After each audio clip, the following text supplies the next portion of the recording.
I have your attention, please. The show starts in 10, 9, 8, 7, 6, 5, 4, 3, 2, 1. Go. Bass in your face.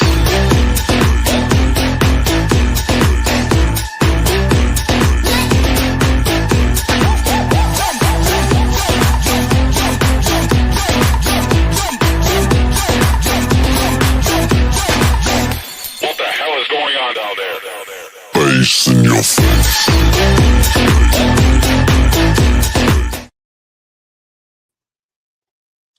Hey guys, it's Mizzy and I'm a mixed girl in a mixed up world. Welcome to my first live episode on YouTube. I want to thank everybody for coming out. Let me get the chat up going so I can see it. And let me put my glasses on so I can see it. Whew. Okay, much better. How is everyone doing tonight? I want to thank everybody for coming.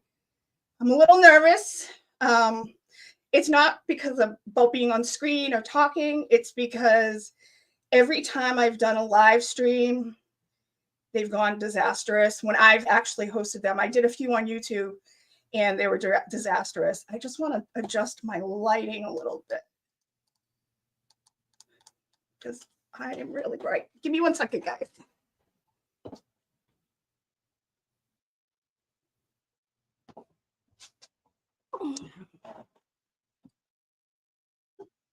That's a little better, slightly. So how's everyone doing tonight? Okay, so what I want to start off with is I want to thank all my mods from both places, this place and the Justice for Sandra Burchmore group. Miss Jessica is the lovely moderator. So if you have any questions or anything, ask Jessica in the chat if I can't get to you. I do want to thank all my moderators on the Justice for Sandra Burchmore group. Annie, Trisha, Suzanne, Lorraine, Tracy, who is going to be our new mod, who is Sandra Burchmore's cousin. And of course, Barb, my right hand or left hand, I don't know which one she is, but, my partner in this adventure on, trying to get justice for Sandra. She has been so helpful to me in many ways, more ways that she could ever know. If I didn't have her on my side, it would have been a lot different trying to get justice for Sandra. She was able to let me know things about Sandra that, I didn't know. Nobody knew. Only family members knew. So it was so imperative that she answered me when I sent out messages. And it's funny, I don't have the picture up to show you guys. I'll show you guys at another time. But it's funny, when I sent out messages, I had this picture. Actually, I have it hanging up over here. I sent out this picture. And if you guys can see, it's got blood on it. So it was a little kind of unnerving to some people, and Barb told me later on she almost didn't answer me because of that photo. So she recommended I should change it, and I did. Understandable to let a little disturbing. It wasn't a Halloween photo, but it was. It had to do with something that had to do with the movie Shining in a video. So that's how me and Barb met.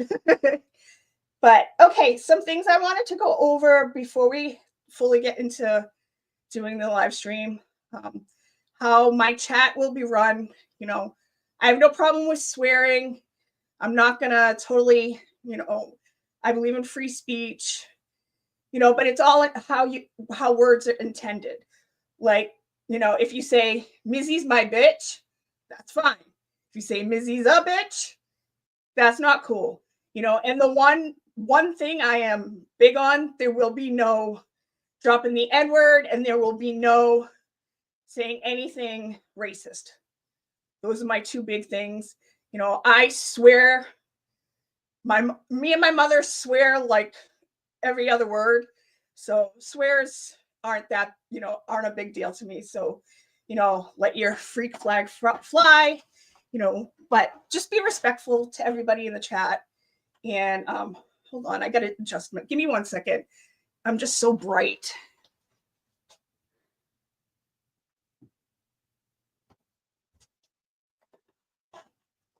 And now it's dark. I apologize. I had it set up earlier, when I was doing a test for tomorrow. There is a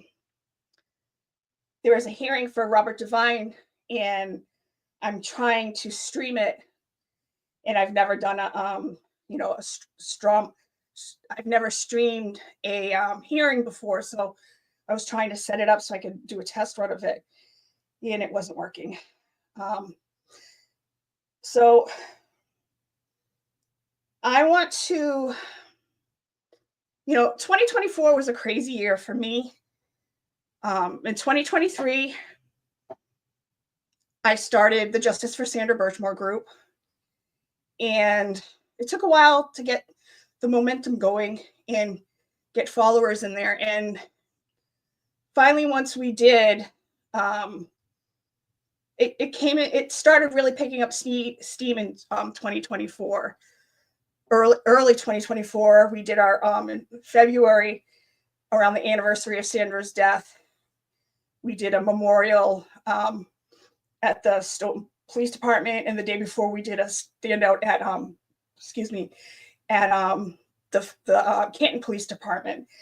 And that's where I started building relationships with people who live down in Canton and people from that area. That's where I met Annie. She's one of my moderators. She's become a dear friend to me, and I appreciate her so much. And and that's when I started going on shows. I've been on a bunch of shows in 2024, and I want to thank some of them.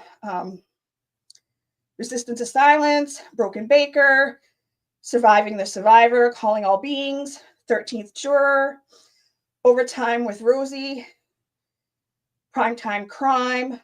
I know he's very controversial, but I even did Sean's show. God, I can't remember the name at this moment. Going Through the Motion. So I do appreciate him for doing that. And I did Court TV, I believe, twice. I did Banfield a bunch of times. I can't even list how many times I did Banfield, which I will actually be on Banfield again tomorrow night at 10 o'clock. So if anybody wants to come check that out. And Boston 10, the local news. In 2024, they actually started stepping up and covering Sandra's case, especially this summer when Dr. Bodden came out saying it was a homicide, not a suicide. And then there's three creators I really, really want to thank, because they shared me with their audience and, got me in front of all of you. The first one was Mike from the Young Jerks. It took a while for me to get on there because there was a couple instances I was supposed to go on, and he had to cancel, I had to cancel, and it was a big mess. But finally I got on there, and he was so gracious to have me on a bunch of times. And, he introduced me to former FBI agent Rob, and Rob has given me such amazing advice when it came to doing certain things for Sandra's case. Crap.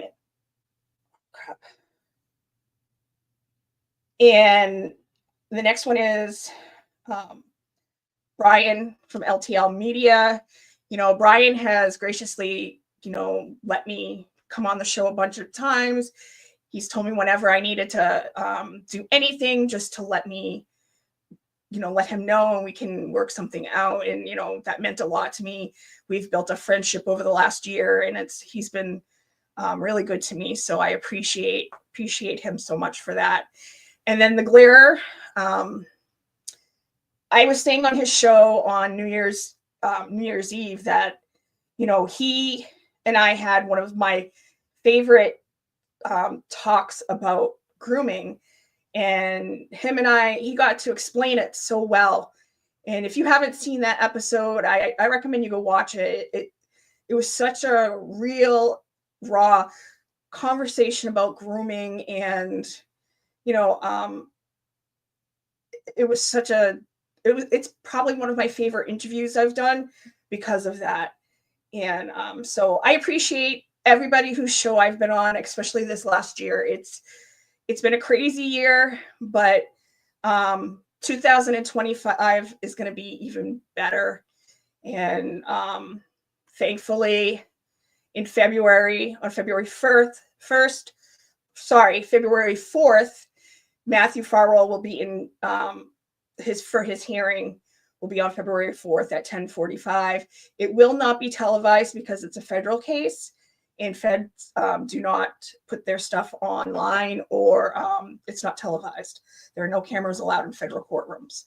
So, but we will be doing a standout right before that. There'll be more information coming out soon for that. And once I get it up, I'll make sure to get it out to you guys.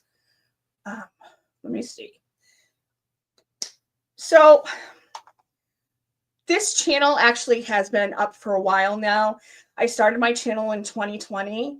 I started it, it originally started out right after the George Floyd murder. And I wanted to have conversations with different people of different races so we could sit down and kind of understand people better, and talk more and understand where people were coming from.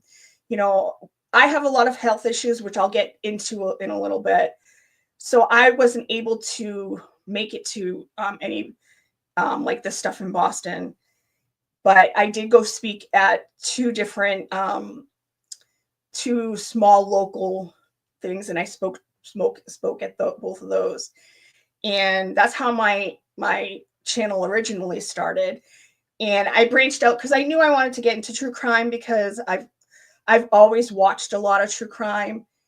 And so I started going through my TikTok page, and I came across Brandon Embry's mom. Her name's Sarah Lee. A lot of you guys have probably heard me speak about her because she helped me. She pushed me to do Sandra's page. And when I saw her talking about Brandon's murder, I knew I had to talk to her. I ended up watching all her TikToks like that whole day. And I knew I had to talk to her. I reached out to her, and she was gracious enough to let me interview her. And I mean, it was kind of scary. I'm surprised she even talks to me now, because it was crazy. I don't get nervous a lot. I was nervous today, and thank you, Jessica, for talking me through it. I get nervous because when I like today, I was nervous because I was afraid that things weren't going to work. The system wasn't going to work, but I wasn't afraid to get up and speak because I'm used to speaking. But I was afraid of, like, you know, because my past, you know, the live streams I've tried to do before on YouTube Live, Facebook Lives, they just were disastrous, and I didn't want to have that outcome. So I was nervous about that. But so it's so horrible when I look back, but at the end, it kind of bonded Sarah and I. It was this weird thing. I was so nervous because I wanted to get Brandon's story right. I kept pronouncing his name wrong. I was saying Brandon, his name, Brendan, instead of Brandon. I was saying Embry, instead of Embry. I kept pronouncing his name wrong. And I was like, I felt like the biggest piece of shit. And by the end, her and I were just laughing because I just could not say his name right. And I go, I don't know why I keep doing this. I kept like apologizing. But like I said, every time, like the further it went on, it was just funny. And it was ridiculous that I couldn't pronounce his name. And I'm so glad that Sarah was gracious and she was understanding. And I'm going to show you a video in a little bit from my first interview with her. Eventually, I'm going to go through the first interview in full length of my interview with Sandra. I think it's like a six or 7 part series I did on him. And then I will have her come on and we'll talk about how her and I went through the Sandra Burchmore case at the beginning. And then and then we'll go into Brandon's story so you guys can actually hear her speak about it, because there's a lot of stuff in his case that has changed. And so you could see what her fight has been since 2019 from when Brandon was murdered. And it also shows that, it's not just Massachusetts that this is happening. These kinds of things happen all throughout the country, and we need to hold, the police, excuse me, we need to hold the police accountable for not solving murders, or at least attempting to solve murders, closing cases before they should be closed, not categorizing somebody's death as a homicide like they did with Sandra and like they did with Brandon. And so that's what I ended up doing. She was my first, Brandon's case was my first, venture into true crime. And I realized after talking to her that that's what I wanted to do. I wanted to sit and talk to families and help them get their case out there and give them a sounding board behind the scenes. Since I've taken on Sandra's case, I don't talk to Sarah as much, not because I don't want to, it's just we're both really busy. But, Sarah would always, she knows she can message me at any time. So it's like she would ask me, hey, can you send some emails or could you do this? I would help her behind the scenes as much as I can. And that's what I did on a lot of the cases that I started working with. I was kind of trying to help families behind the scenes too. Sometimes a family member just wants somebody to talk to because everybody in their world doesn't understand, and they think that they are putting too much into it, that they're not living life anymore. Their one thing that they do in their life is trying to get justice for their loved one. And it's not for the people who are in these families who ends up stepping up, like say Justin Root's sister, Jen. You have to be dedicated, a fierce warrior, and you have to not take no for an answer. So we need to, that's why I wanted to make sure that I sat with families so they could get their story out there more. And Brandon was my first case, and he will always hold a special place in my heart. That's why I want to make sure that I bring Sarah on to talk about his case. And so you guys can see his case. And also the ones that are in here who are free Karen Reed, you'll be able to see what Brandon's injuries looked like, because his injury is similar to John's injury. He got hit in the back of the head. He had the raccooning of the eyes. He had blood coming from his nose. And you'll be able to see photos of what it should have looked like if John was left on that lawn, because it should have looked similar to what Brandon's crime scene looked like. So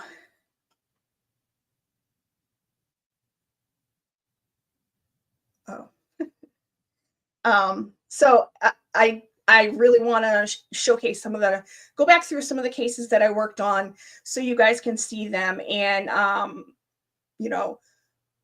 hi Jen. I want to make sure that I'm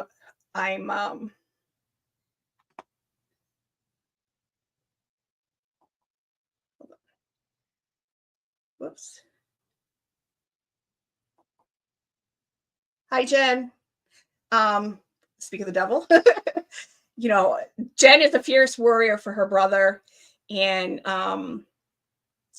people who it's a tough thing to do because you can't fully grieve your family member when you're fighting for them. You can't fully grieve your family member when you're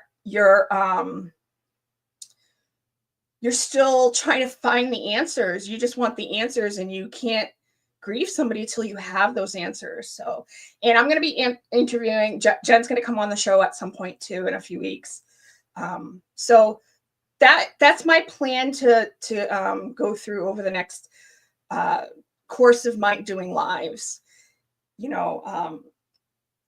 I do lives about victims, I do call it Every Victim Deserves Justice, because I firmly believe that, Brandon Embry deserves justice. Sandra Burchmore deserves justice. Just en route deserves justice. John O'Keefe deserves justice. We can't allow these things to continue. We can't allow the police to not do their job. And I am not one of those people who are, an ACAB person. I don't believe all cops are bad, but the system is bad. And we, the people, need to fix the system along with law enforcement, because law enforcement is the ones who have to be the ones who step up to fix it. But we, the people, can stand up and say that we're not going to allow things to continue the way they have been in the last, few years. So let's talk about Sandra's case for a little bit. I want to show you a video in a few minutes of how I heard about Sandra's case. But I do want to mention a couple things. Again, I did touch upon it. Tomorrow there is a hearing with Robert Devine for the Post Commission. It's just a pre-conference hearing. It's basically to go through what they've gotten for information. They're still trying to get a lot of information from the state. And it'll basically be to push to set up another hearing. It's frustrating. I wish that he would just decertify himself like the Farwell brothers did, but he's not going to, because that's just who he is. He's spiteful. And, we want to make sure that we keep putting this information out there so the public can stay up to date on Sandra's case. There is also a civil hearing at the end of the month. I don't remember the date offhand. I meant to look it up, but I forgot to. And then on February 4th, actually on February 1st, there will be a standout for Sandra. It will be the 4-year anniversary of her murder on February 1st. I don't have the details yet, but I just want to put it out there so people know about it. We will be doing a few things, so there will be a standout. I'm not sure yet if it's going to be in Canton or if it's going to be in Stoughton. We talked about having it in Stoughton, but the more I've been thinking about it, it might be worth to have it in Canton because that's where she was actually murdered. And so once I have the information, I will let you guys know. And then on the 4th, that is when her Matthew Farwell's first hearing will be. It will be the 4-year anniversary of when her body was found. So we will be doing a standout before the hearing down at the Moakley building. So I will have more information on all this in the coming days, but I just wanted to put that out there. And then this Sunday, we will be having a standout in Stoughton. If you plug into your GPS, the Stoughton Town Hall, we're right across from the Stoughton Town Hall. It's from 1 to 3. It's going to be very cold, so if you do come, make sure you dress warm. I'll make sure to have hot chocolate for everybody, but it's going to be cold. But we would love to have you come. Everyone's invited. We do have extra signs, so if you don't have a sign, that's perfectly fine. If you don't feel scared, come join us. We're very friendly. I'm the only one who bites, so that's all you got to worry about. We're all welcoming. like I said, we have extra signs. Trisha always handles the signs, so we have plenty of signs, and we just want a good group to come so we can keep letting the public know that we are still trying to get justice for Sandra, because the state still has not filed murder charges. The state has not done anything when it comes to that. And they can. There's nothing that says that he can't be tried federally and by the state. So there's no reason why they haven't filed charges. The FBI said they were going to turn over all their information. So, but we all know why. It's because Michael Morrissey doesn't want to file these charges. And they're trying to go after him for larceny, basically for stealing time, for hooking up with her on the job. Well, that's not okay with me, just so they can, pat themselves on the backs and say, oh, we got him. See, guys, we were doing this all along. No, it's not enough. That is not enough, because he murdered her. It is not enough for them to go after larceny charges. They need to go after him for state murder charges. And I wish that the Attorney General would, put in a special prosecutor. And that might be something that we could start pushing. There's a lot of stuff that, we have planned, or I have planned. And we're also going to be doing some more Stronger Together standouts in the coming months. We just need to get through February, because they're, Just En Route has the week after Sandra is that Friday. He is his anniversary. So we have to get through February, the beginning of February, and then we'll be able to start working on that. I already have some ideas, and I think I've shared them with Jen. And if I haven't, we'll talk soon about it. So that is what's going to be going on with Sandra's case right now. But like I said, I want to show you guys the first video that I watched that got me into Sandra's case. It's from September 2022, when the Stoughton internal investigation report was dropped. It was on the news, and I was cleaning in my room. And when it came on the screen, I was livid, and I was screaming at my TV. And so let me bring that up.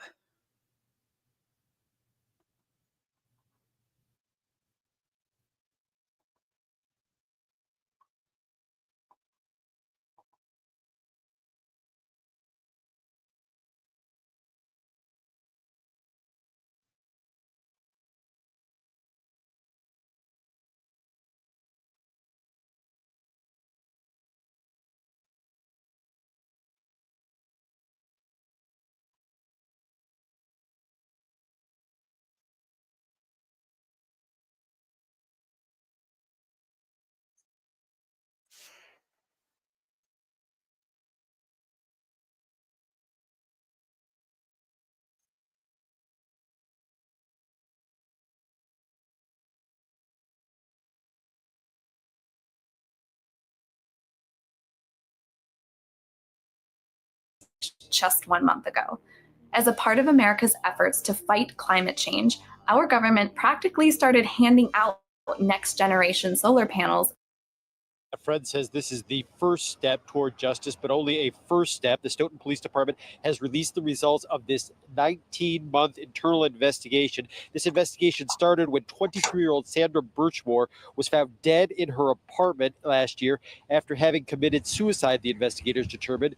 Those investigators also determined that Burchmore had been having inappropriate relations with 3 Stoughton police officers. Now, according to the report, one of those officers had known Burchmore since she was 13 years of age and began a relationship with her at age 15. A friend of Burchmore tells News Center 5 that she had a troubled family life and turned to law enforcement looking for people she could trust. These men knew who they were dealing with, an innocent girl who was just looking for love and attention. And she didn't have an appropriate male figure in her life because her father wasn't in her life. So these guys became that, but they groomed her and they used that to their advantage. They used her weaknesses to their... Now, that friend says Burchmore was pregnant with one of the officers' baby at the time she died. All three officers, Matthew Farwell, his brother William Farwell, and Robert Devine, they have since left the force. They have resigned. They are not facing any charges at this point, and they did not respond to our request today for comment. The district attorney's office in Norfolk County says it has found no evidence of a crime. Now, Stoughton's investigation also turned up possible misconduct by a military recruiter and a fourth police officer. And late today, News Center 5 learned that that fourth officer is with the Abington Police Department. He is now on paid leave while his superiors begin their own investigation. Reporting live, David Biedick, WCVB News Center 5. David.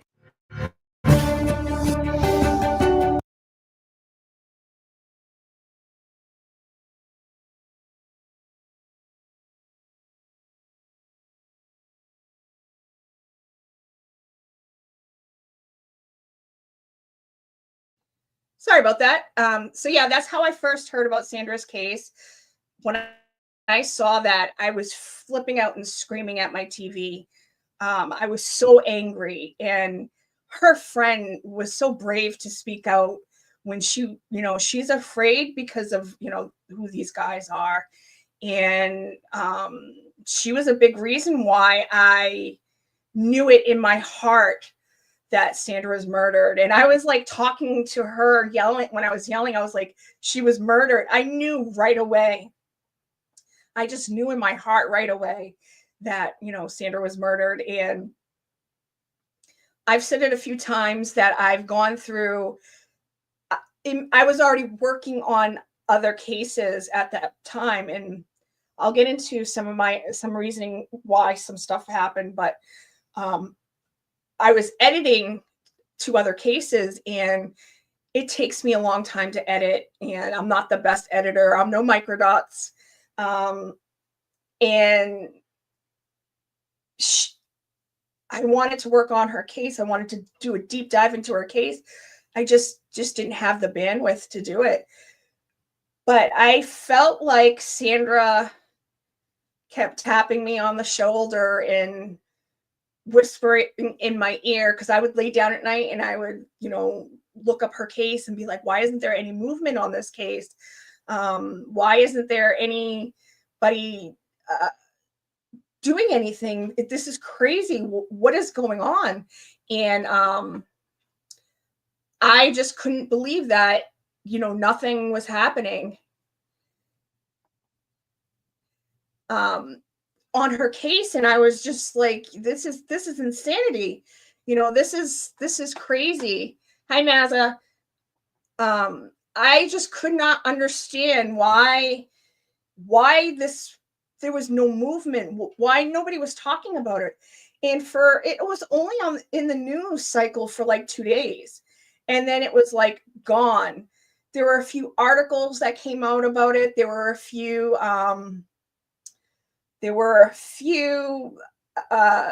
TikToks made about it. There was a few YouTube videos made, but that's about it.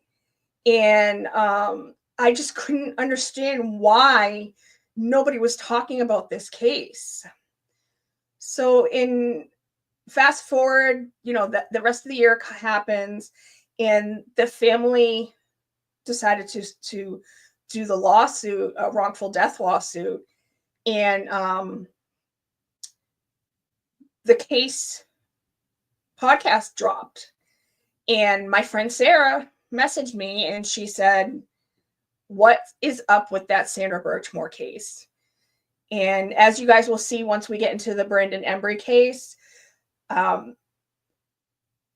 she's from North Carolina. So I was like, how the heck does she know about this case? And she told me that the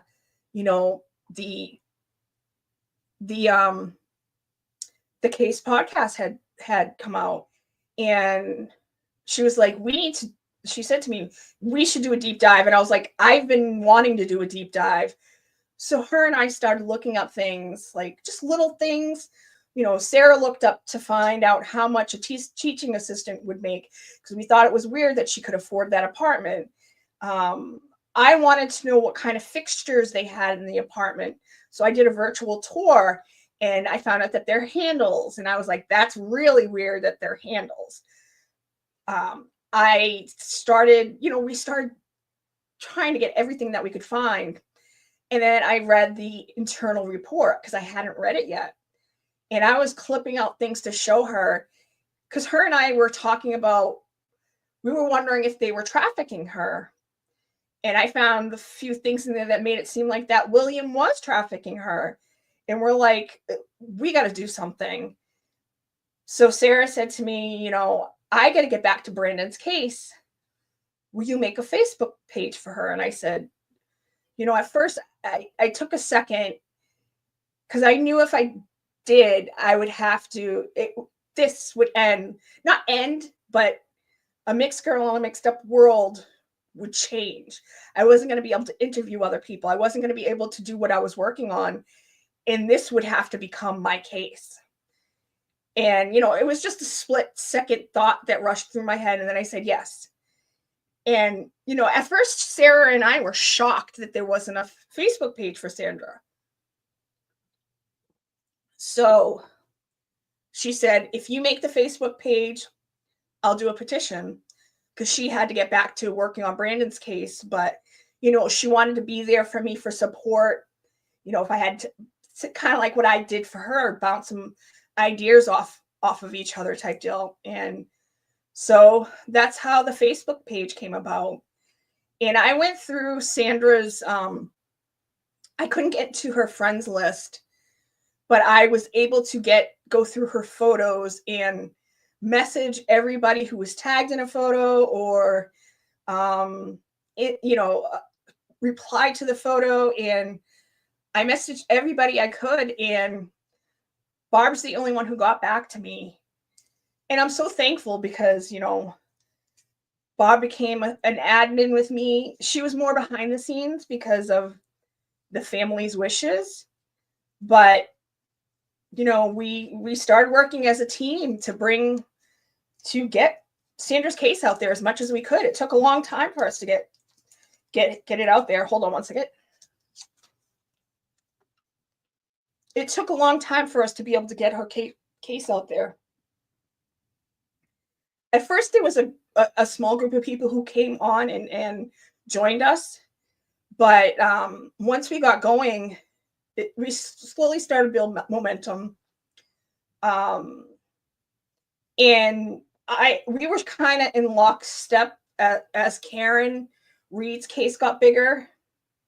So did Sandra's case. So I almost felt like we were Karen's little sister, kind of trailing next to her or behind her, saying, don't forget about me, type deal. Excuse me. And I was able to talk to a lot of Free Karen Reed people. I was able to bring people on board and convince them, listen, it's not just John O'Keefe's death that there's a question. It's Sandra Burchmore's, and it's the same investigators. So that's how I was kind of able to get a lot of people to start coming over and listening. And then we started building and building and building. And that was all 2023. In August of 2023, we did a standout at Michael Morrissey's office. And I printed flyers for everybody to write on the back. And I brought him up to Michael Morrissey's office, and he wasn't there. They said he was on vacation. I think they were lying. But anyway, so there was about 10 of us who wrote letters. And I called back a few weeks later. They said they would get back to me. They didn't. Called back a few weeks later. And they said, let me see what we can do. And then, because I wanted to speak to Michael Morrissey, and he wasn't going to get on the phone with me. I was just trying. It was worth a try. And I messed up but I think it was this weird twist of fate that was supposed to happen. I thought somebody had called me and it didn't register on my phone. So I thought my phone call to them was them calling me because it said Canton. So I called back and I said, yes, somebody just called me. And they were like, oh, they did. So the front desk woman said, let me give you to his secretary. And I spoke to Michael Morrissey's secretary, and she's like, oh, let me see what I can do. And that's when, about a half hour, 45 minutes later, Fanning called me. I couldn't hear his name because my dog was barking. So at first I didn't know I was talking to Fanning. But we went around and around. We were very cordial, polite, but we were both trying to get information from each other. He didn't realize how much I knew. He didn't realize that I read the report. He didn't realize, he just thought I was just some dumb girl he was calling back. And I told him, I said, I don't think she killed herself. I think that he murdered her. And he's like, no, he didn't, trust me. And of course I didn't trust him. I knew in my heart that he did this. And I said to him that he was a police detective. He would know how to stage a scene. And he's like, oh, he's not a real detective. He told me how they got all her counseling records. And he said, she was very secretive. I said, yeah, I know, because she was groomed. That's what groomed kids do. They keep things secret. He was like, she didn't even tell her therapist. I was like, she wouldn't have, because if she did, the therapist would have made her stop talking to him. I was like, so him and I went round and round. And the thing that gets me now that I've seen the text messages, is he said, Farrell was very, very careful. He didn't say anything incriminating in the text messages. And now when you read the FBI affidavit, you're like, you are such a scumbag, Fanning. You are such a lying fucking scumbag. Because those messages were so incriminating. He didn't know that I knew that Matthew was the one who started hooking up with her when she was 15. And he was shocked that I knew, because he was like, well, we're still looking into that. We're trying to see if we can get him on statutory. And I said, oh, Matthew. And he was kind of a little taken back that I knew which one he was talking about, because he thought I was just some dumb girl who didn't know what I was talking about. Come to find out, through somebody sent me a Freedom of Information Act request that they got back. And when we did our standout for there, I was inviting any free Karen Read people to come hang out with us. And they put a notice out saying they put a message to everybody who worked in the building saying, just to let you know that they're doing a Sandra Burchmore standout and they're inviting free Karen Read. So I thought that was pretty shady. But that was August of 2023. And I got sick in that fall, so I wasn't able to do the standouts that we had planned. And then we didn't do any more till 2024 in February. And that's where we started, really, is around when we started building momentum. We started doing the standouts. I started going on a lot of shows, and it started to build and build and build. And, by June 25th, that's when Dr. Bodden came out and said that, it was a homicide, that she was murdered, and things got crazy for us on the page. We jumped, like, doubled in like a few days. And the momentum really picked up. And then in August of 2024, August 28th is when Matthew was arrested. And things really got crazy. And for like two weeks, It was insanity. I talked to so many people.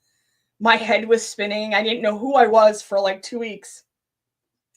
I did so many, I did a bunch of national interviews, you know, Court TV, The Infield. I did Inside Edition. There's a couple others out. It was like my head was just spinning. Talked to so many people who wanted to do podcasts and wanted to do what do they call documentaries, and it just went on and on and on and on. But we've realized that not everybody is our friend, and you got to be selective of who you want to talk to. So we've kind of opened our eyes a lot in in the Justice for Sandra Burchmore group. So I want to play my first video that I made of Sandra. Let me just go in there. And it is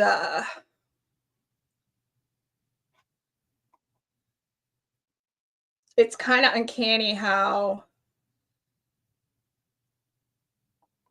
close I was to everything, knowing about her case, and how accurate I was.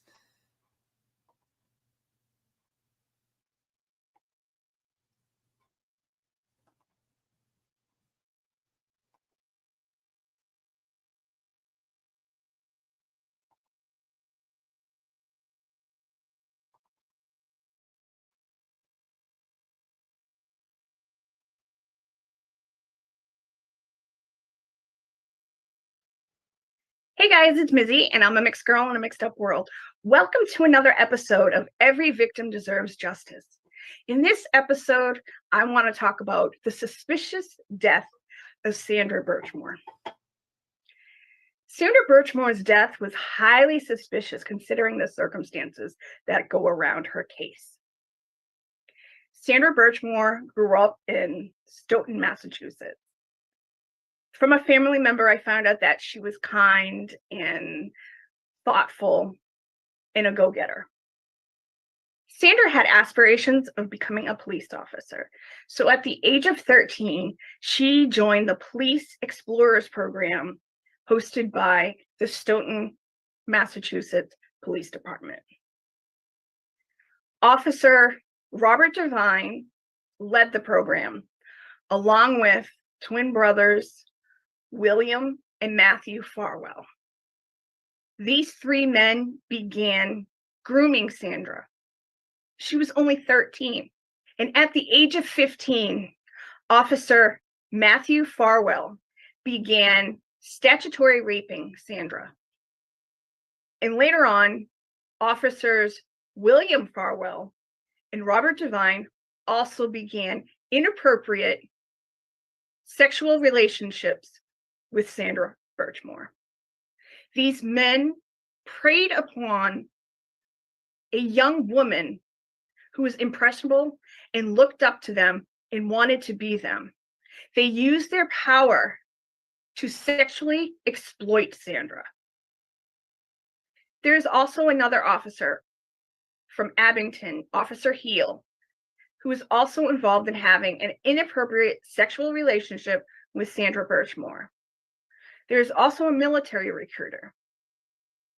These men all sexually exploited Sandra Burchmore for their own gain. She was a young, impressionable young woman, and they took advantage of her. Officer Matthew Farwell began sexually abusing her when she was 15, and this relationship continued until she died when she was 23. Now, Sandra was pregnant, and he was angry that she was pregnant. He was angry about her having the baby and that she needed to take care of it. And if she didn't, he would. Unfortunately, this is what led to Sandra's downfall.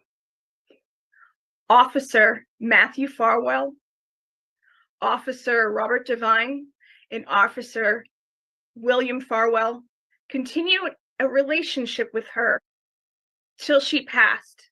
These three men broke their oath to protect and serve and sexually exploited Sandra Burchmore. These police officers continued to abuse Sandra. And yes, even though she was an adult, it was still abuse. They used their power over her. They knew she wanted to be a police officer. They knew how much she adored and looked up to police officers, and they exploited it until the day she died. Now, I personally believe that Sandra did not commit suicide, that she was murdered. And I'm going to go through the reasons why I suspect that she was murdered. Now, let's get into her death.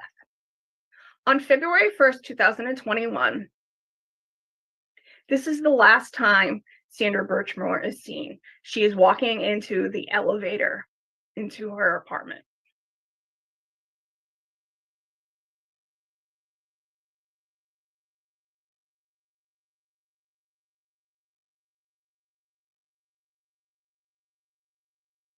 Now, later on that night, there is also somebody else who walks into that same elevator. Officer Matthew Farwell. Take a look.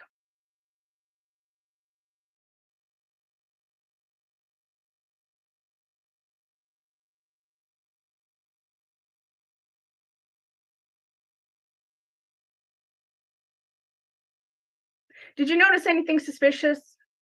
How he's trying to conceal who he is? About 30 minutes later, he exits the building.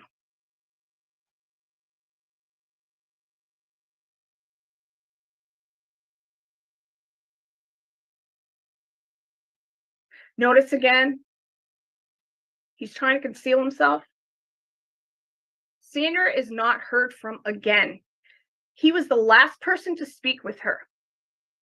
He claims they got into a nasty argument because he went there to break up with her. But let me tell you some facts about what was going on that night.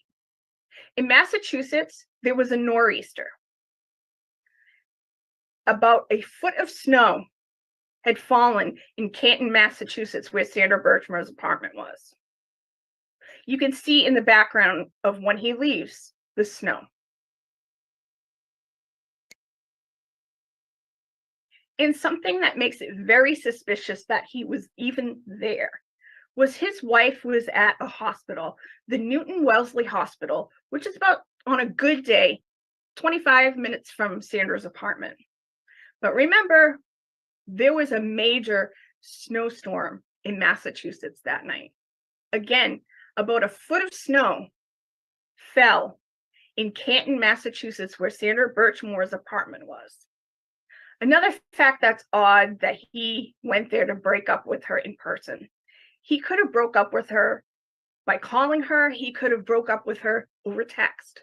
He could have sent her an email.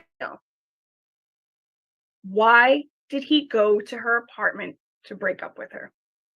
Now, Sandra told a coworker that he was angry that she was pregnant and that she needed to take care of it. And if she didn't, he would. And she also told a coworker, if anything happens to me, it was Matthew Farwell. Sandra was very, very active on her phone, but nobody heard from her after he left that apartment.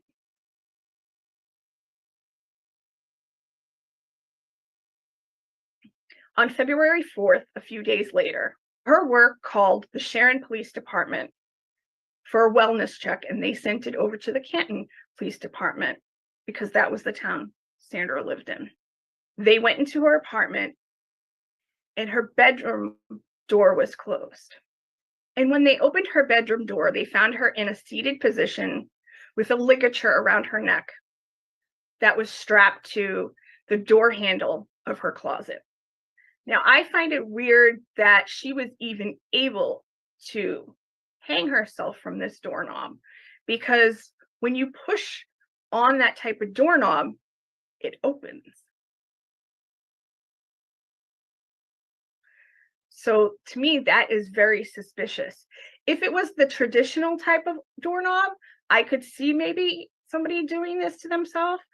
But this door handle, it's very suspicious to me.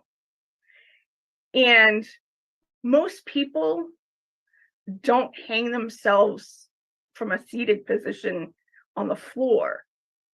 I find the circumstances that surround her death extremely suspicious. And her death has never been investigated as a murder case. They ruled it as a suicide. Why? Why isn't Officer Matthew Farwell being investigated for murder? He was a police detective. He knew how to cover up a scene. The state police are the ones who ended up investigating this case and ruled it as a suicide, along with the medical examiner. But was this case ever looked at as murder? Matthew Farwell left the police so he wouldn't have to answer any more questions. He refused to work with them. If it was anybody else that this had happened to, and the suspect wasn't a police officer, would this case been fully looked into? Why was Sandra's case not handled like a murder case? When a police officer walks on the scene, they're supposed to treat the scene like it's a murder till they can disprove that. Did they? Is that how they handled this?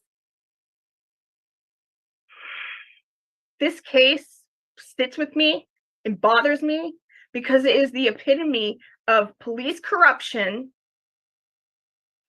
and police using their power to put their thumb on the scale. And also, these men basically got away with abusing Sandra Burchmore. None of them are in jail for what they did. They just lost their jobs. And Matthew Farwell, he should be in jail for statutory rape. I am going to keep covering this case because I can't let this case go. This case sits with me. I think about it all the time. I can't sit idly by and let this young woman's case be closed without making a stink. Using my voice to speak out. Thankfully, her family is suing these men, so maybe they can get some answers. But I am not going to be silent on this case. I will keep updating you on this case. You're probably going to see a bunch of videos coming from me about this case because, like I said, it's one of those cases that sits with me, and I think about it a lot. There is a page for her on Facebook called Justice for Sandra Burchmore. There is also a petition. If you go to that page, you can get the links to sign up for the petition. Please go sign up for that page. We're trying to get more people to sign up so we can get more eyes on her case. And it's also a way that we have been able to curate information about her case. So please go check out the Justice for Sandra Burchmore Facebook page. And remember, Sandra Burchmore deserves justice. Every victim deserves justice. Thank you. Yeah, that was made early 2023. It was a little bit after I started the Facebook page, and that was my first big video that I made about her. I want to show you the second one I made, but I need Barb, I don't know if you want to watch this. I think you saw it before, but it might bother you, so you might not want to watch it. It is a little graphic, but I think it's worth you guys seeing so you guys can see what this came out a year ago also, and it was how I thought that he killed her.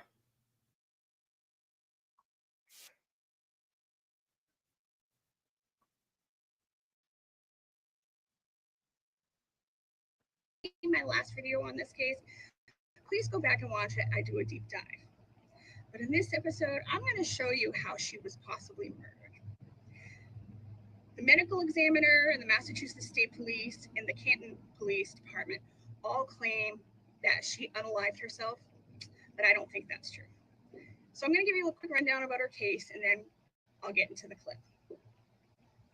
Sandra grew up in Stoughton, Massachusetts, and at the age of 13, she joined the Police Explorers program that the Stoughton Police Department was hosting.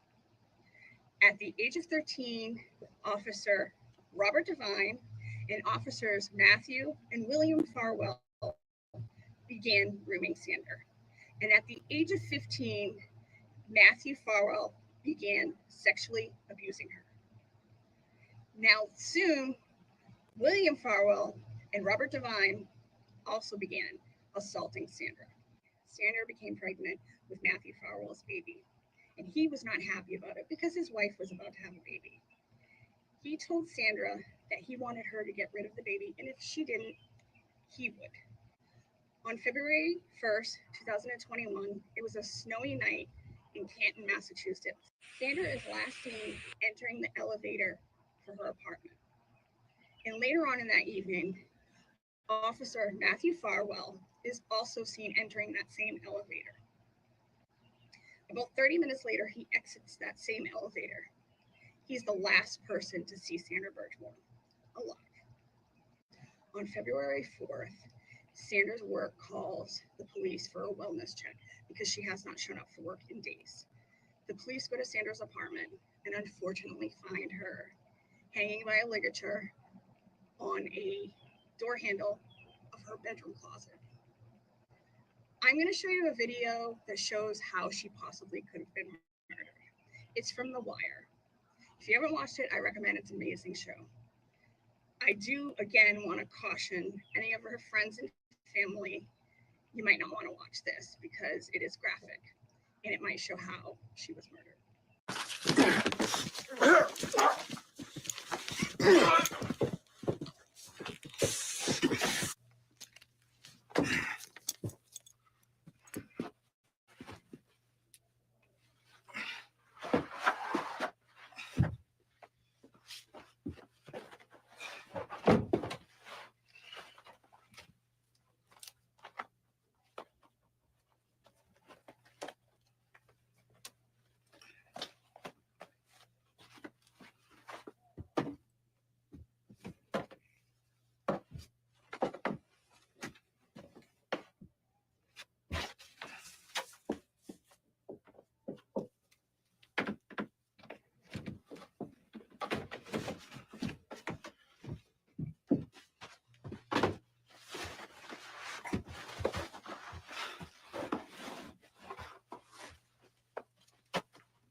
Officer Matthew Farwell was a police detective. He would have known how to stage a crime scene.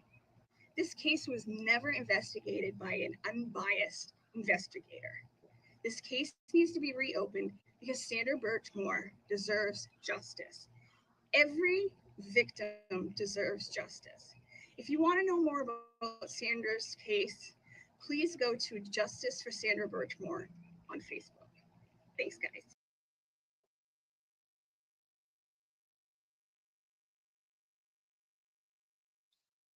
So yeah, those were the two major videos I did in Sandra's case in 2023. I did a bunch of TikToks about her.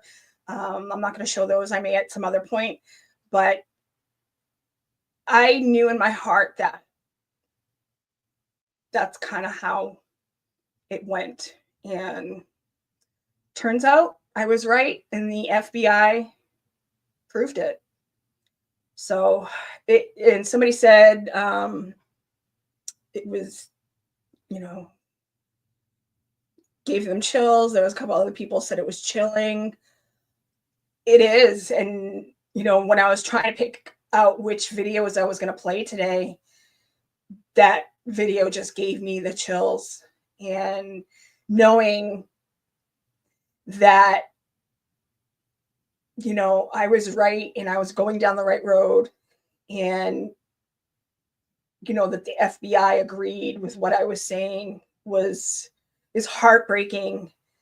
But I'm glad that they finally stepped up to get Sandra some justice. But the fight doesn't end. We need to, I just spit. We need to continue pushing her case out there because, you know, Matthew is in jail now, but, you know, he hasn't gone through trial. And there's 2 other guys that are still on the streets. And there are other people. So it's, you know, there's an Army recruiter. I think I know who he is, but I'm not going to put his name out there yet till I have full confirmation. You know, there's Heel, who's actually a witness now, you know, against Matthew. But there's a lot, you know, I believe they were trafficking her to other people. So there's a lot more to come. And there's a lot more work to do. That's why we keep pushing her case out there. That's why we keep doing standouts once a month. That's why we keep doing this work. I want to explain before we go further why I'm only able to personally do standouts once a month. I am considered disabled. I get migraines 3 to 5 times a week. I have a bunch of other health issues, and I do have some mental health issues. I have fibromyalgia. I have a bunch of other stuff. You know, I have anxiety, depression, ADHD. I ramble sometimes, if you've never noticed. And, you know, and I have OCD. My OCD comes in germs where I'm a compulsive hand washer. And I'm like that because my life was spinning out of control when it came to my health. And that was something I could control, which I don't because it's kind of out of control. So it's kind of a weird, you know, cycle. So that is one thing I want to do on my platform is once a month do a Wellness Wednesday. And just do do conversations about do a mental health check, you know, so for people to come in and be able to voice their opinions and voice how they feel about things. And, you know, sometimes just speaking out about how you're feeling mentally, it helps. You know, I've been very open. When I was 13, I tried to kill myself. So I am very open about my mental health, and because I want other people to take care of their mental health. I want to break down the stigma of mental health. So that's why I put it out there. You know, if you have mental health issues, it doesn't make you a bad person. It just makes you have some issues that you need to tend to. So that's why I'm only able to physically do once a month standouts. I can't do what like the free Karen Reed people do every weekend doing standouts. My body cannot handle it. But it's been effective what we've done over the last year, just doing the one standout. And I think I would get into too much trouble if I was doing more than one. We had an issue in October where a state trooper tried to intimidate us.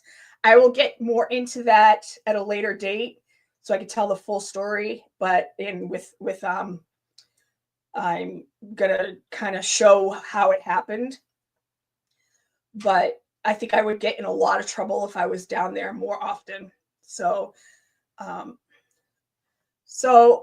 want to show you guys a couple more videos, and then we'll do I'll answer some questions, any questions you guys have. So the next video I'm going to show you is about Brandon's case. Give me 1 second. It's let me see.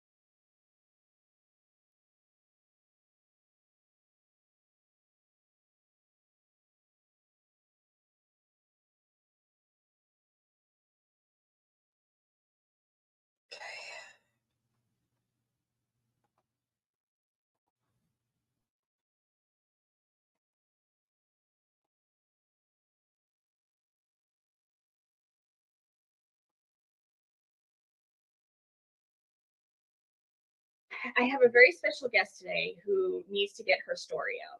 It is the murder of her son. Let me introduce her. Her name is Sarah. Sarah, welcome to A Mixed Girl on a Mixed Up World. Thank you. Now, tell me about your son. Brandon was 33 years old. He was a student at University of Washington, but we asked him, if he would like to come and live near us. And then his plan was that he would come to North Carolina, get his residency, and then finish school here. He loved his video games. He loved to read, and he was introverted, but he was also very thoughtful, very kind. He was generous, and he was like that to everyone. So a lot of people describe him just as a teddy bear, but he was very intelligent, and I loved talking to him. He was just super, super smart. When did he join the military? He was a Navy man, right? Yes, so he had graduated high school, and then he ends up going to talk to a recruiter, and the next thing we know, he's, joining the Navy. Brandon was found beaten, bloody, and naked in his bedroom in September, not too long after his birthday. We went to Moses Cone, and then each of the hospital staff, I started asking questions like, what do you think happened to him? And then, we could see these bruises on his legs, on his ankles, his feet, his arms, his hands. He was just covered in bruises. And the bruises on his legs were the sizes of sheets of paper. It was just unbelievable. I'd never seen anything like that before myself. He was brutalized. Yes. I start talking to the staff, each one that had come in, and a lot of them said that, all of them said there was no way he could have done this to himself. Now, how long was he in the hospital before he passed away? Total time from the time they picked him up, I believe was somewhere around 28 hours. It's a lot to take in. It's definitely a lot to take in. And Brandon's story is tragic because he was murdered, and also the police didn't do their job and give him justice.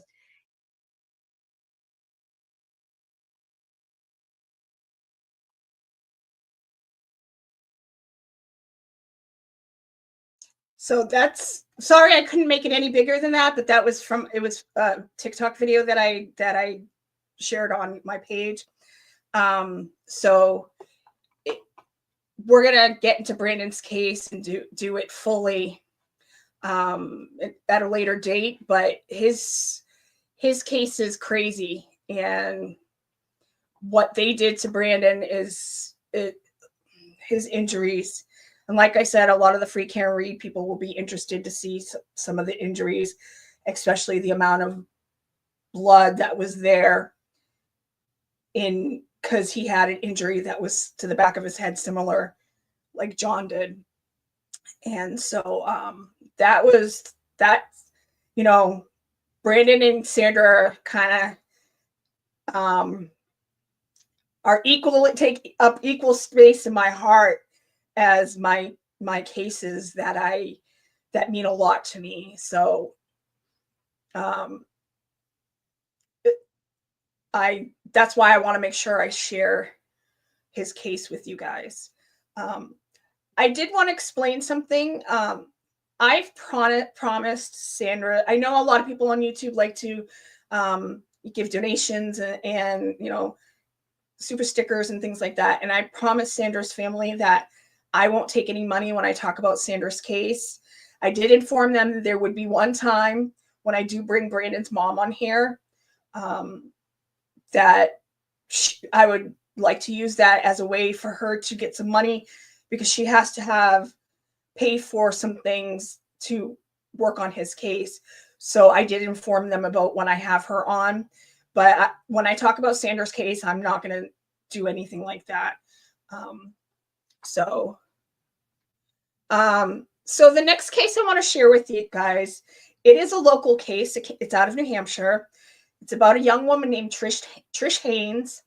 My interview with her on is a little wonky because her lighting was very dark, and I tried to bring down like light by lightening it, so I'm like really bright and she's very dark. So but Trish Haynes' case is a really wild case too, and what happened to her is disgusting.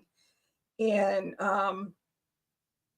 so I want to show you guys that video also. Let me see.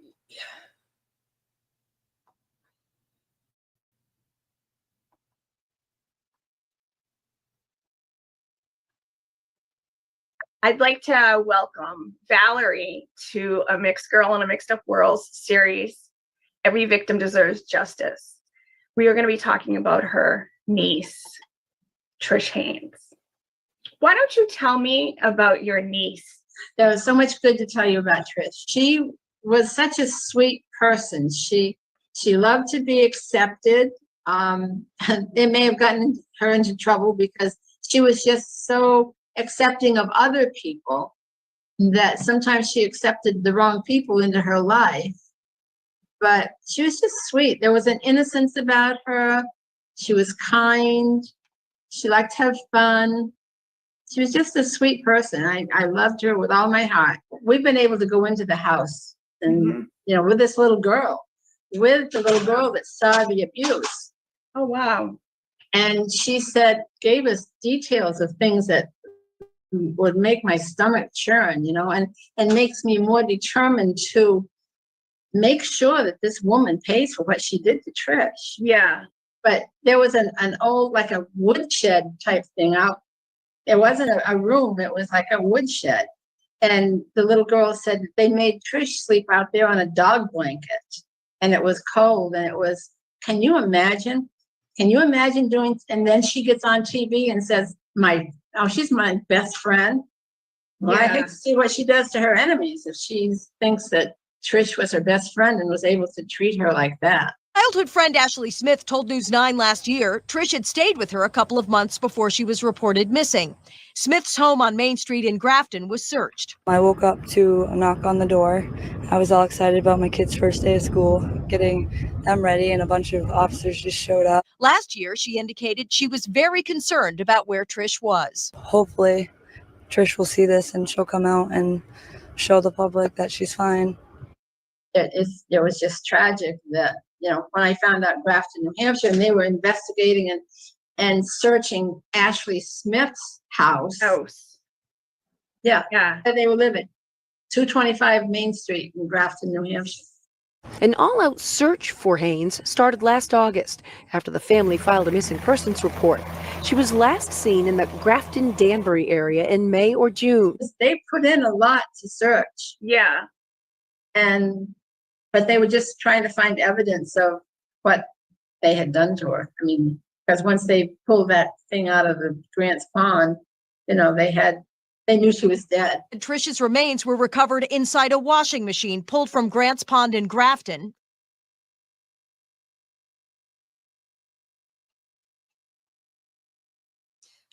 So that is a case that I looked into. Her name's Trish Haynes, and her family still doesn't have justice. And it's another crazy story.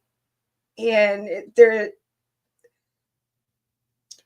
Trish was in an abusive relationship, and she filed a police report saying that her boyfriend beat her.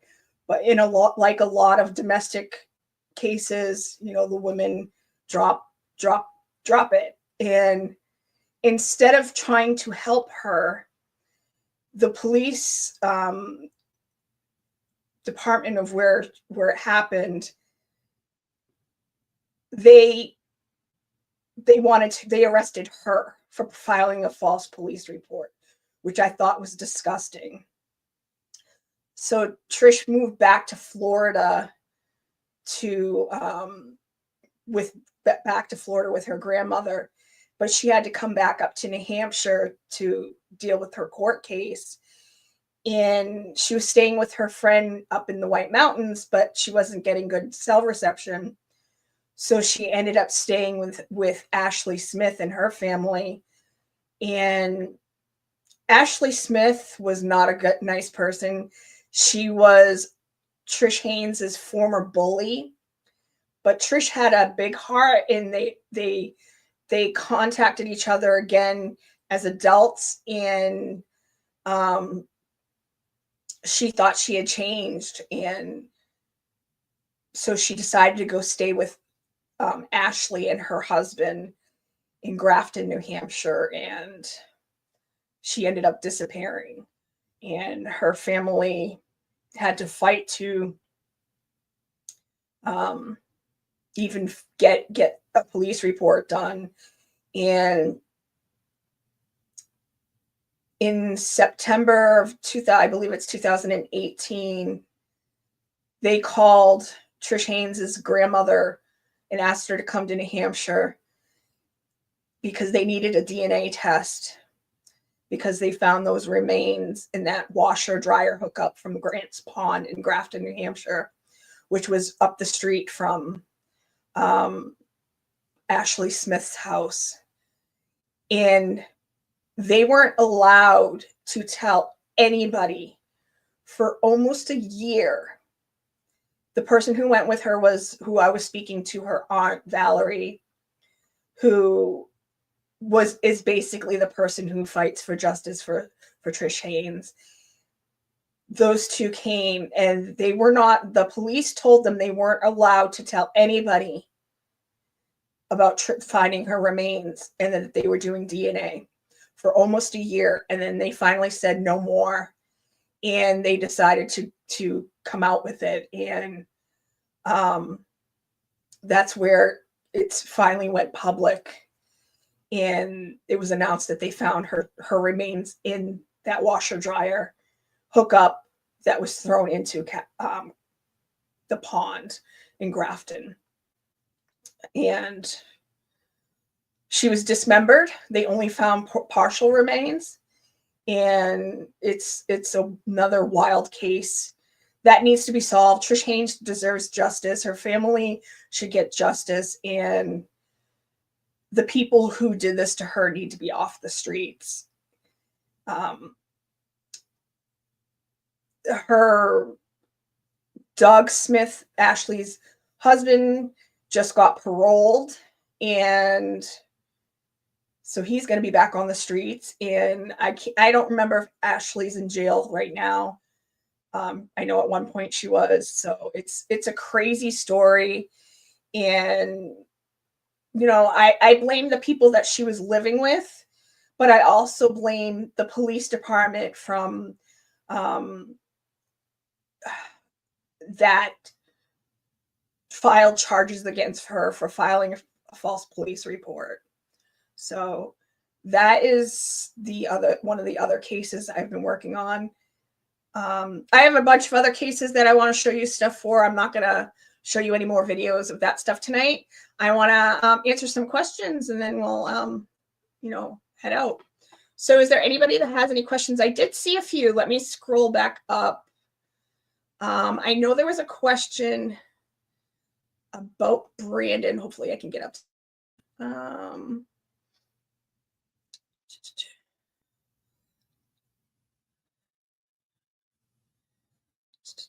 is it?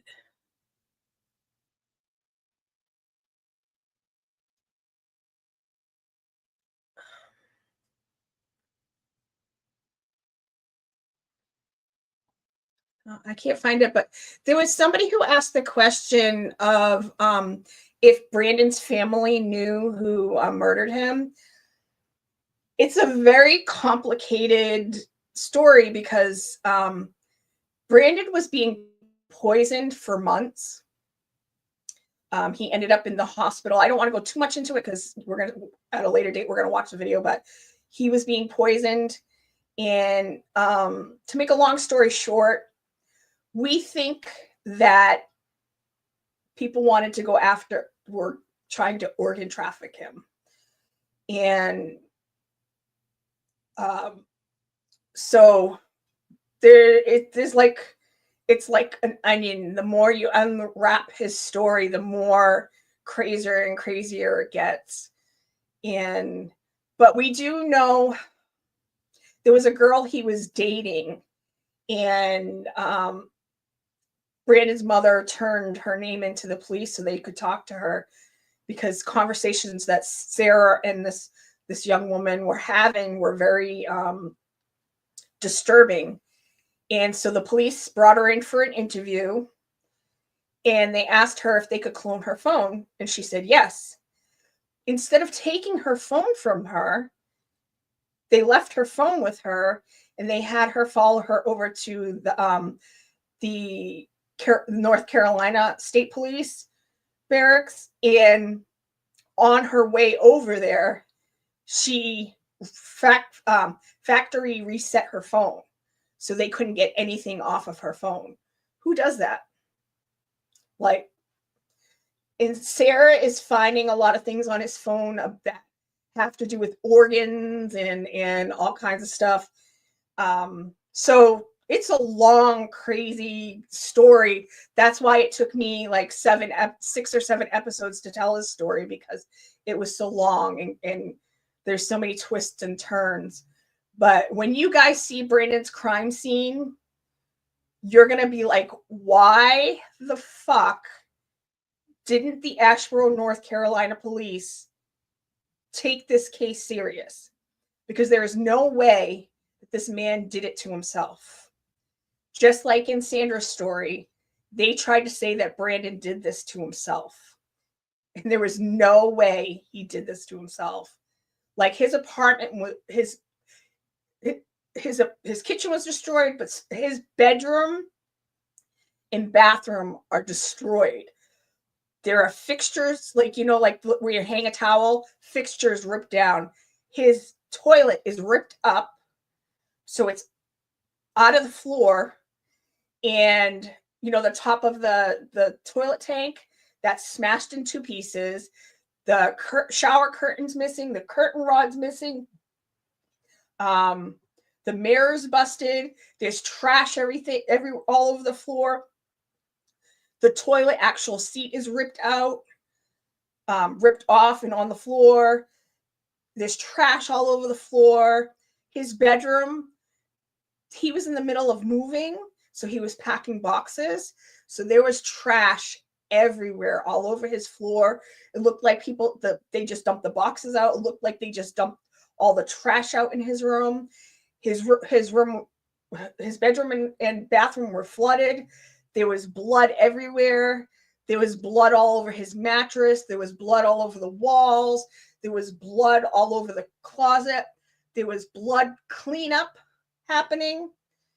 And the part that Free Karen Reed will find interesting is, again, I said that Brandon's injury to the back of the head is similar to John's.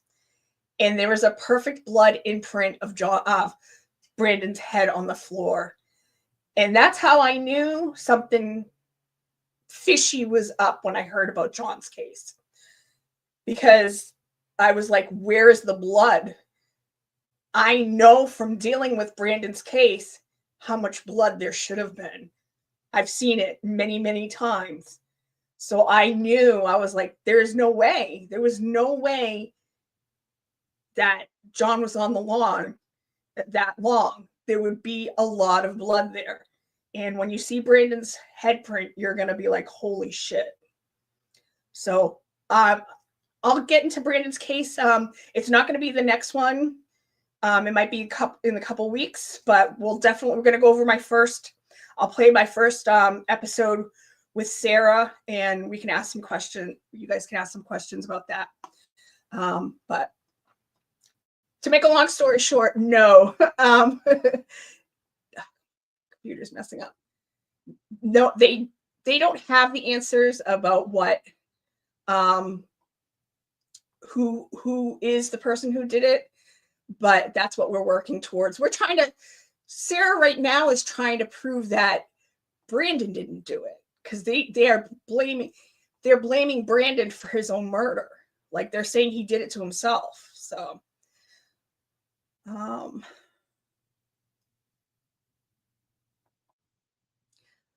I will cover his case, but it's not going to be my focus. Hold on one second. Sorry, my computer is just going haywire. I will cover his case, but I'm not going to be focused on his case. My focus is on Sandra's case, and then also Brandon's case. But I will discuss his case. Let me see. Any other questions?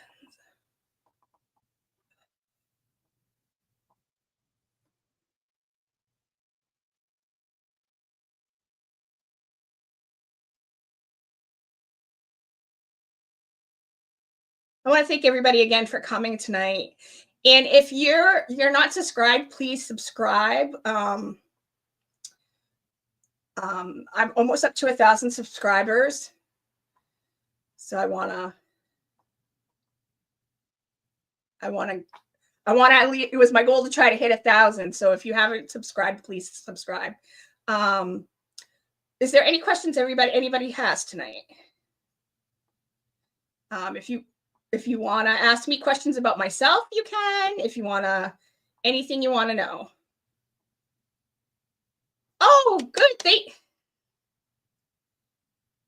Thank you, guys.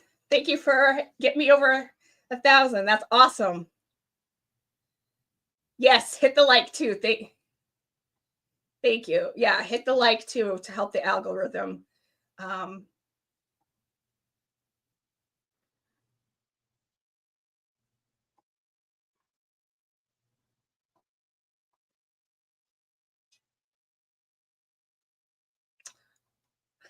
Thank you, Cherry.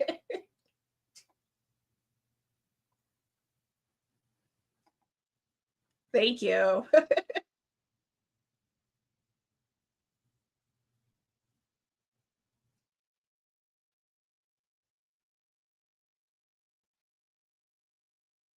So, oops.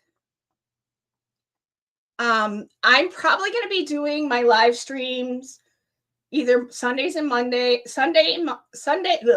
or Monday, and I'll probably do like Thursday. And then, like I said, once a month, I'll do the Wellness Wednesdays for people to, help each other out, talk about mental health. I have some future interviews coming up. My first guest, I don't want to give that away yet, but I'm going to talk to, police officers and mental health professionals to talk about grooming. I'm going to use this platform to talk a lot about Sandra's case.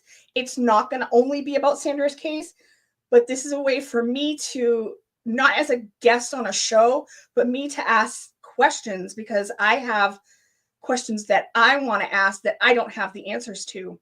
So I'm going to have some pretty good guests coming up in the near future. Next week, I'm only going to be doing one day because we have the standout on Sunday and I need a few days to recover. I'll probably do Thursday.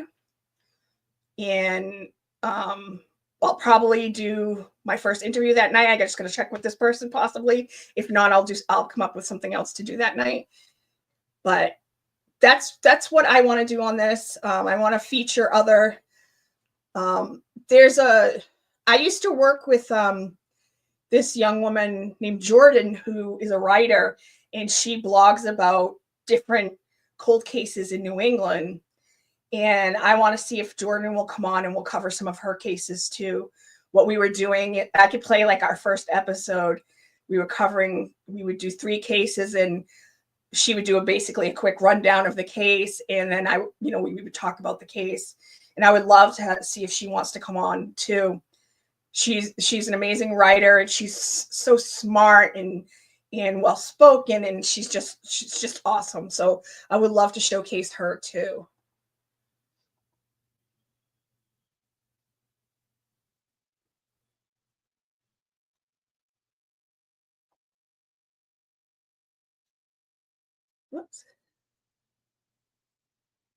Whoops, sorry. It wasn't the right one.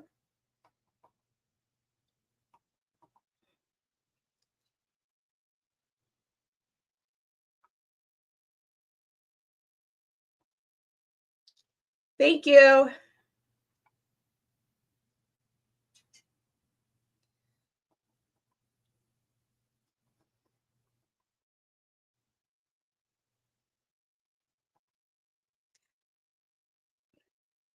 Oops.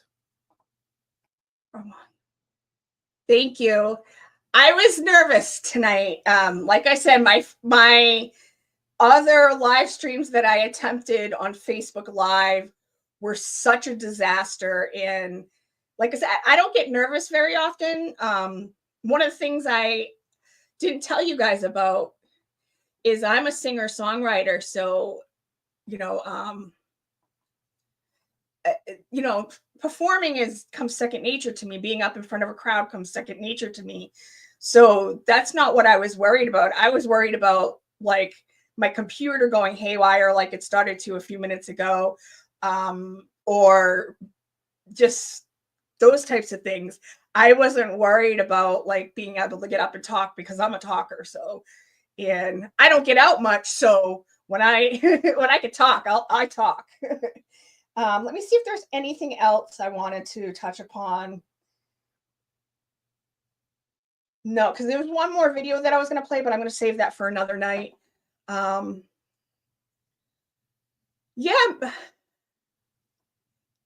Yeah, maybe I'll break out some of my music sometime and I can get it uploaded and you guys can hear it.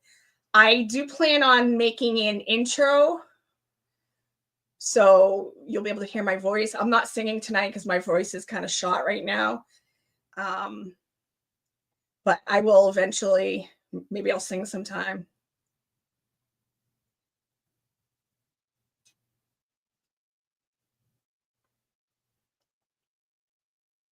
Thank you.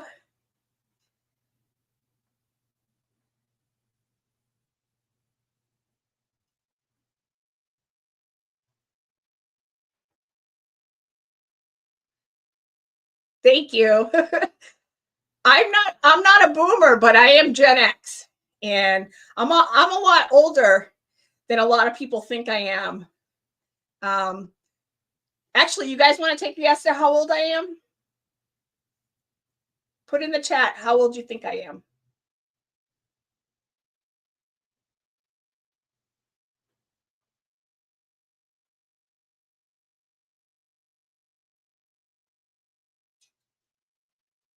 Thank you.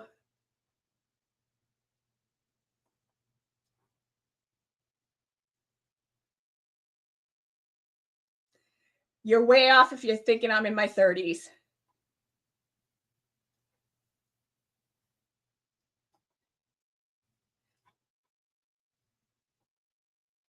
Getting closer.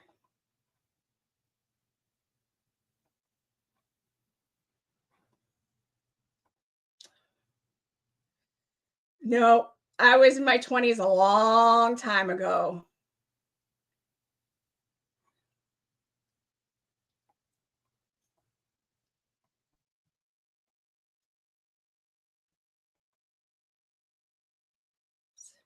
Wrong one.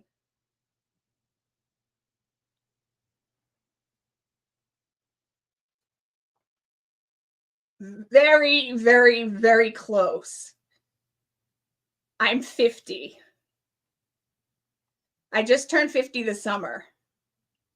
So I'm a lot older than people think I am.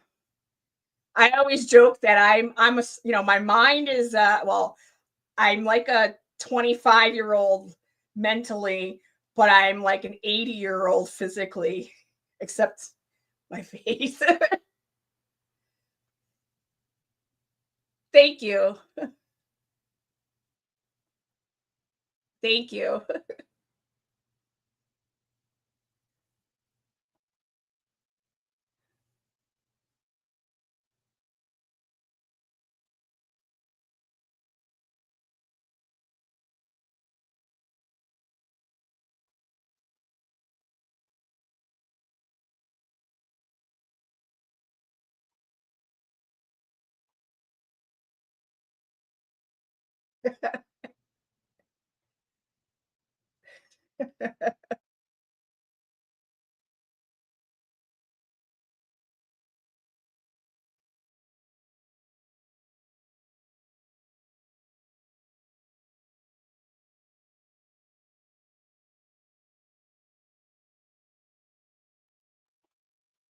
It runs in my family. My great grandmother lived to be 102, and she looked like she was probably in her 80s, and she had the spunk of somebody who was too.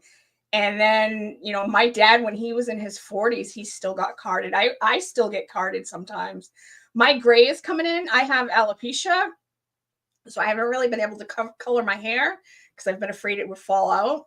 Um, but I have my hair has got gray in it now, but that's kind of where my age was showing, is because you could see the gray hair coming. But besides that, yeah, my dad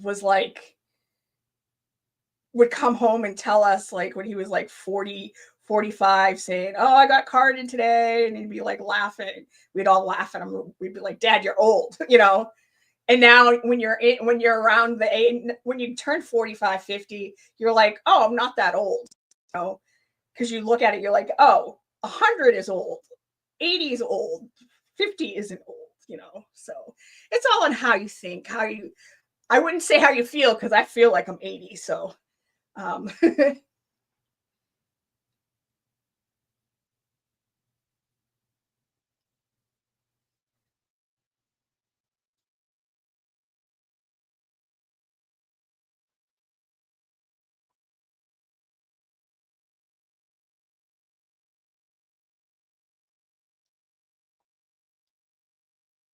there's a good chance it runs in our family to live pretty late. Like I said, my great grandmother lived to be 102, and she was so spunky as hell. Like it was when I was little. Her and I did not. She didn't like girls, and when my brother was born, she didn't want to have anything to do with me. And I was sassy I've been sassy my whole life, and I was sassy when I was little.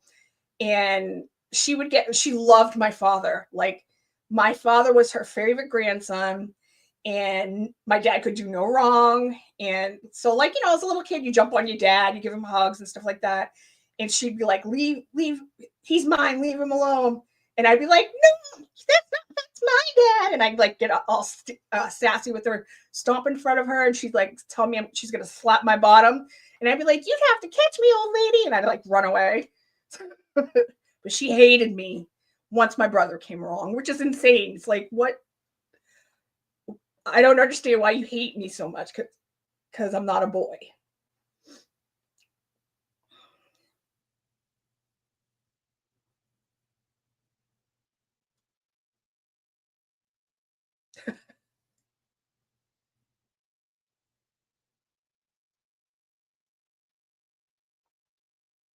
yeah, she just did not like, I mean, she, like I said, and then she absolutely loved my dad. My dad had to put her in her place, though. He had to tell her that if you keep treat my daughter like that, we're not going to come here anymore. So she stopped.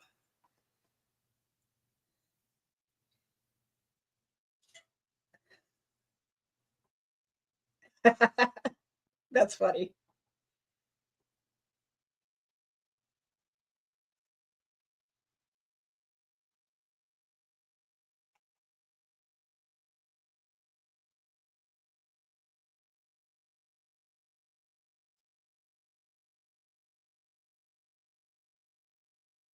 Wow. I thought 102 was old. um, so does anybody I want to thank you guys again for coming and watching and hanging out with me. You guys made this is a successful first live stream. I'm going to be doing a lot more, and I'm still going to go on other people's shows, because I'm a small creator. So, for me to go on somebody else's show who has, 35 or 40,000 followers, I can get my story out there more. Sandra's story out there more, not my story. But, I wanted to make sure that I was able to get, start doing some of the stuff that I wanted to do. Like I said, having conversations with, mental health to talk about, grooming and talk about what effects it has on a person and things like that. Questions that I have that I can't ask when I'm on a show, somebody else's show. So that's why I really wanted to start doing these. And I felt like it was a good opportunity at this time because I've had a lot of people, embrace me because being on other people's shows or, going to standouts and, for some of the stuff. So sorry, I got the hiccups. Some of the stuff we've done over the last few months. And I just felt it was a good time to start doing lives on my channel too. So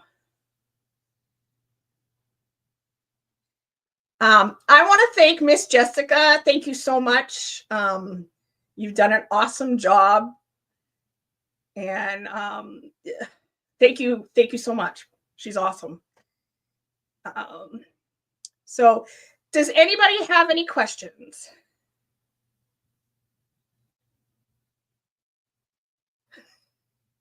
No, you're not going to get blocked, Cherry. I said anything pretty much goes. If you want to swear, you want to be a potty mouth, I don't care.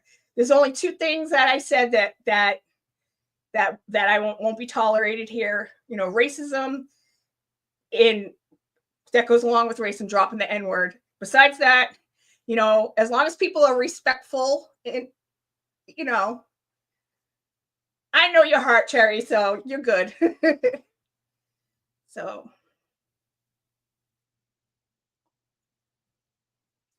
I wonder if Matt Farrell will take a plea if trial. Maybe I'll go. Sorry, I have a, don't want to.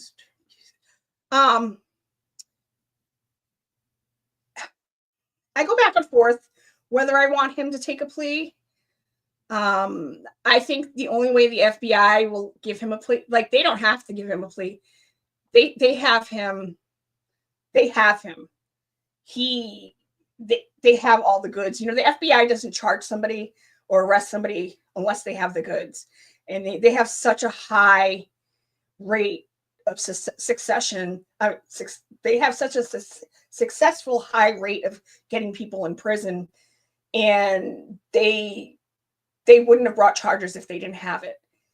So the only thing he has to bargain with is the death penalty, because it is a death penalty case because the FBI couldn't go after him on a straight up murder charge. They had to go after him for murdering a witness because they don't handle straight up murder. There has to be a special circumstance that goes with it. So he was charged with murdering a witness because she was a witness against him. And so that's a death penalty case. So That's the only thing they have to bargain with. He has to bargain with. But the only thing is he would have to give up the goods. He would have to turn over information about his twin brother. I don't know if he's willing to do that. I don't know. So that's, and I go back and forth on how I would feel about him, you know, taking a plea, because if he pleads, there will have to be a hearing where you know, everything he says, you know, it's written up and he agrees that he did it. But we also don't find out everything that we would find at a trial. But Sandra's family also doesn't have to sit there in a trial day after day after day and hear all these disgusting things. You know, her trial is going to get really, really, really ugly. And it's sad because they're going to go after her. They are going to go after her. They're going to go after her mental health. They're going to go after her, how many sex partners she was having, you know, what she was up to. They are going to tear her down. So the family might be open to that. But me personally, I want to know everything. We learned a lot in the affidavit. If you haven't read the affidavit, I recommend reading it, because it's sick. It's sick. He's a very sick man. I'm just glad he's off the streets, because, excuse me, he was on the streets for 3.5 years because the Massachusetts State Police refused to take him out. They refused to do their job and get him off the streets. So I go back and forth. On whether I want him to take a deal or not. So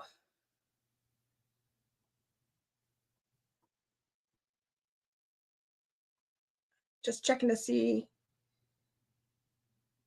if there's any other questions.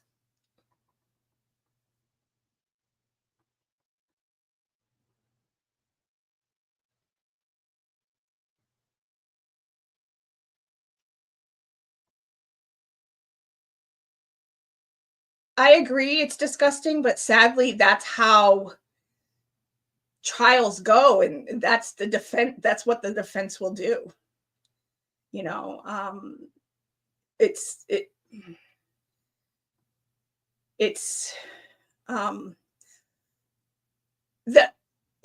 how, you know, it goes. Unfortunately, a lot of times the victim is torn down, torn to shreds. Our next standout is Sunday, 1 to 3 in Stoughton. If you plug into the Stoughton Town Hall, we're at the little center right there, right across the street from the Stoughton Town Hall. So 1 to 3. So if you're available on Sunday, please come join us. We're just hoping the weather works with us.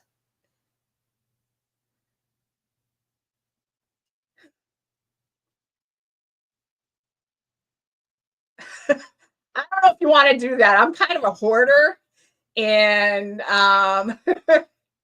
my dog is crazy. She hates everybody. So, well, if nobody else has any other questions, I'm going to sign off. Thank you again, everybody, for coming to join me on my first live stream on this channel. There's going to be a lot more coming up, and thank you for joining me on this new adventure, trying to get my channel built up again. It means so much to me that you guys all came to hang out with me tonight. So I'm going to sign off. I am Mizzy, and I'm a mixed girl in a mixed up world. Thanks, guys. Have a good night.